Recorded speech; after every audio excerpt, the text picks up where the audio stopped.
I was sent this NewlukPro coffee grinder to check out for you, so let's open it up and check it out. Here's how it comes straight out of the package. It has the coffee grinder and then the little cup that attaches to the bottom, a brush to help you clean it, a charging cord. Then it comes with this coffee scoop that's 1 tablespoon. This is cordless, but it's super easy to charge. It's just a C port and you just plug it in right there. It has a 420 stainless steel grinder and a 304 stainless steel body, which is going to provide even grinding and make your coffee taste even better. So to use this, you just rotate the top and open it up. Then we're going to put the coffee beans right in there. Pour them in.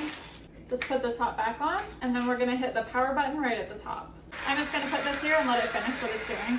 Here's what the coffee grounds look like when they're ready. And this is gonna be good for pour over coffee, espresso, even French press. It has 5 grinding settings that you can switch between by turning this knob. And this is so easy to disassemble and clean. You just keep turning this counterclockwise and you can see it come out like that until it comes completely off. Once it's disassembled, it has these 4 stainless steel parts that come out, making it so easy to clean. Then once you have it all cleaned up, you just put these back in there, press down and turn.